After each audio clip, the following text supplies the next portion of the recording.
بسم الله الرحمن الرحيم. اللهم صل وسلم على سيدنا محمد وعلى آله وصحبه وسلم. ان شاء الله النهارده يا بنات هعمل كده معاكم جلاش باللحمه المفرومه. بسم الله ما شاء الله، زي ما انتم شايفين كده مورق اهوت معانا، والطعم بصراحه انا مش عايزه اقول لكم يا بنات جميل جدا جدا جدا. بسم الله ما شاء الله، وما خدش معانا وقت خالص، والطريقه كده سهله وبسيطه على اي بنوته كده لسه داخله المطبخ. يا ريت بقى اللي اول مره يشوفني ما ينسانيش في لايك واشترك في القناه ويفعل زر الجرس عشان كل ما انزل اي حاجه توصل لكم ان شاء الله.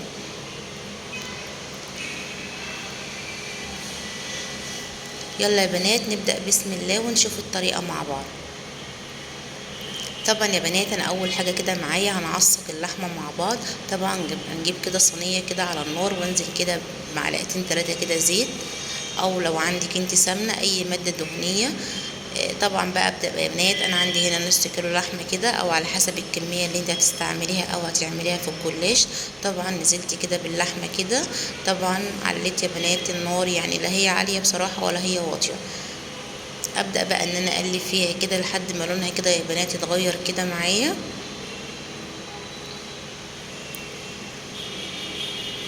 خلاص يا بنات لونها اهو اتغير معايا زي ما انتم شايفين كده.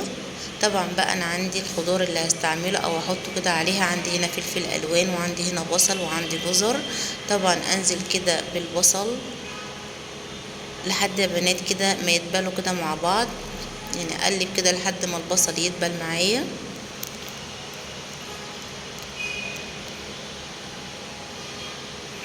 ابدا بقى يا بنات ان انا انزل كده بالجزر والفلفل اللي عندي،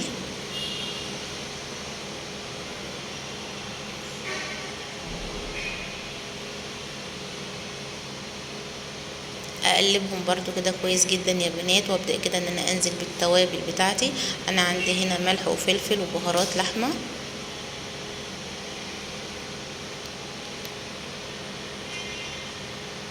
رشه كده يا بنات من كل حاجه. هبدا بقى يا بنات ان انا اقلب المكونات دي كده كلها كده ببعضها.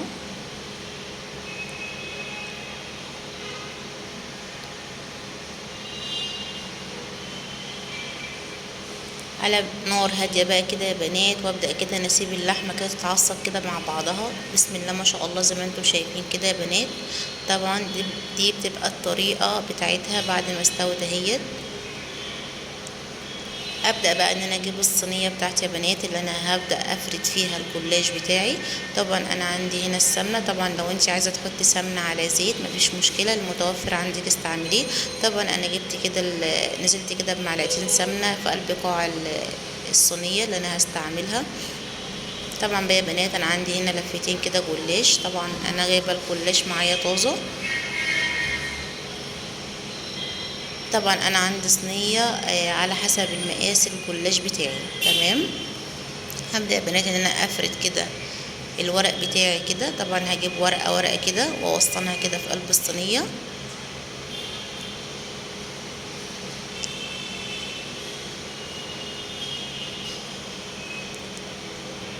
طبعا بقى انزل بمعلقة كده، معلقة سمنة بلدي.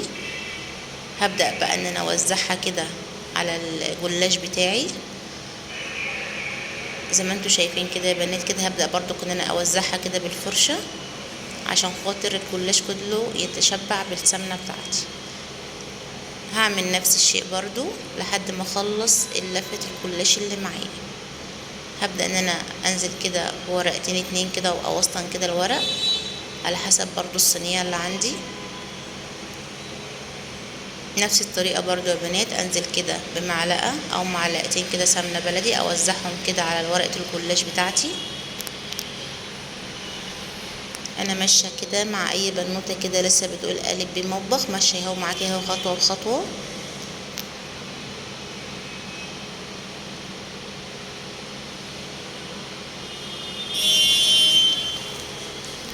نزلت برضو كده يا بنات كده بورقتين كده جلاش، وابدا برضو ان انا انزل كده بمعلقتين سمنه اوزعهم كده زي ما انتم شايفين. وبالفرشه بتاعتي الجميله ديت ابدا ان انا اوزع السمنه كده على الجلاش بتاعي.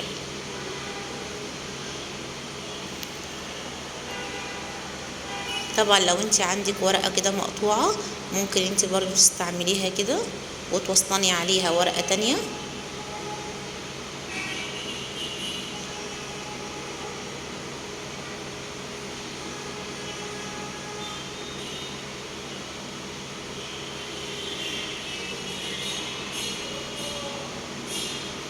زي ما انتوا شايفين كده يا حبايبي انا بوزع كده السمنة اللي انا بنزلها كده على الورقة كده كلها.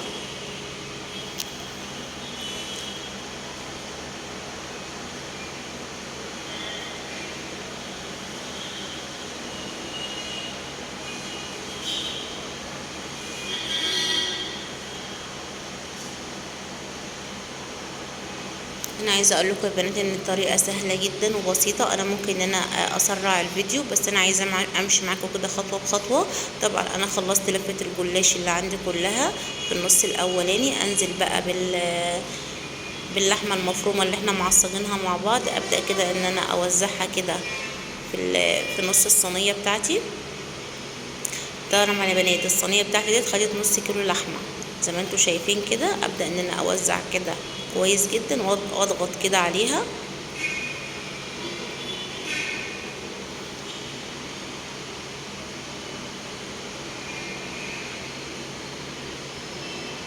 طبعا يا بنات لما تيجي تستعملي صينيه استعملي صينيه تاخد على قد الحجم اللفتين الجلاش. طبعا انا عملت فردت لفه بحالها كده من تحت قمت حاطه اللحمه المفرومه.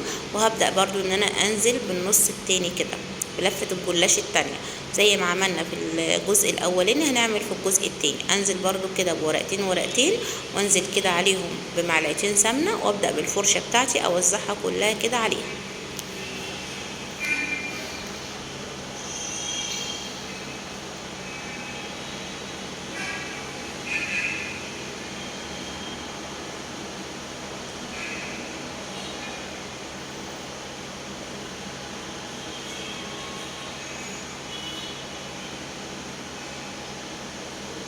زي ما انتوا شايفين كده يا بنات انا بوزع اهوت معلقتين السمنه بالفرشه كده بتاعتي على ورقه الجلاش كلها.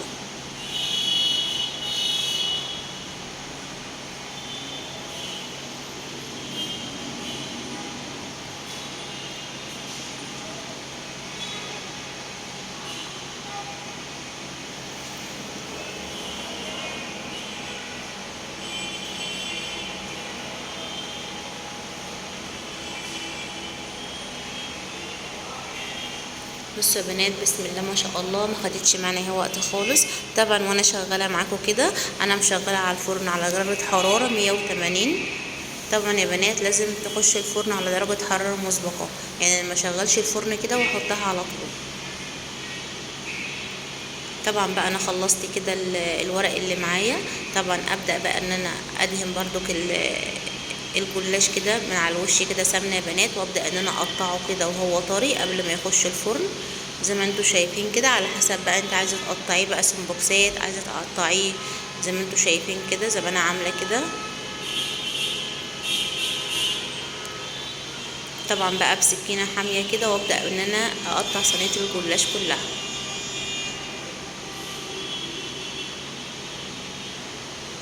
خلاص يا بنات زي ما انتوا شايفين كده. طبعا انا برضو بدهن كده الوش الصينيه معايا عشان لما ادخلها الفرن كده تحمر من فوق. طبعا بقى انا عندي التشريبه بتاعتي هنا يا بنات عباره كده عن عدد 2 بيضه بدرجه حراره المطبخ زي ما انتوا شايفين كده. وعندي هنا كوبايه لبن.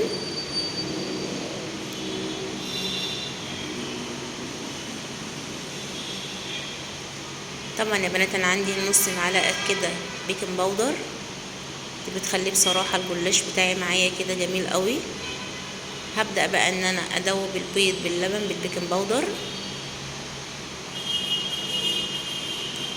طبعا عندي معلقتين سمنه بلدي كده يا بنات برضو معاهم كده.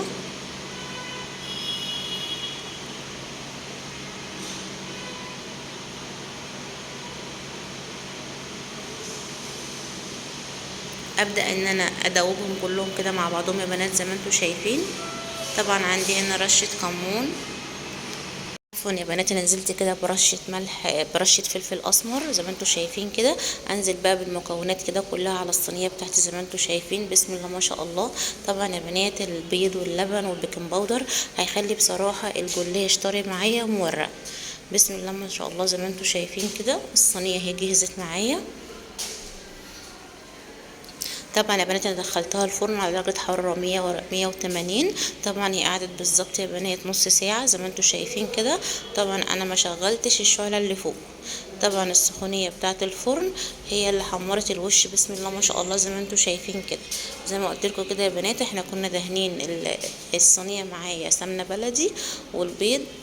طبعا حمرت الوش معايا. بصوا يا بنات بسم الله ما شاء الله. عايزه اقول لكم الطعم جميل جدا والريحه وما خدتش معانا وقت خالص، ومورق كده معانا وجوسي كده يا بنات. طبعا لو انت لقيت الصينيه ناشفه معاكي ممكن تغطيها كده لمده 10 دقايق عشان يبقى طري معاكي. بص يا بنات بسم الله ما شاء الله. يا ريت بقى اللي اول مره يشوفني ما ينسانيش في لايك واشترك في القناه ويفعل زر الجرس عشان كل ما انزل اي حاجه توصل لكم ان شاء الله. يا ريت بقى اللي شافت الفيديو تدعمني باللايك والاشتراك. ما تنسونيش بقى يا حبايبي في الكومنت الجميل اللي زيكم. اشوفكم في فيديو جديد ان شاء الله.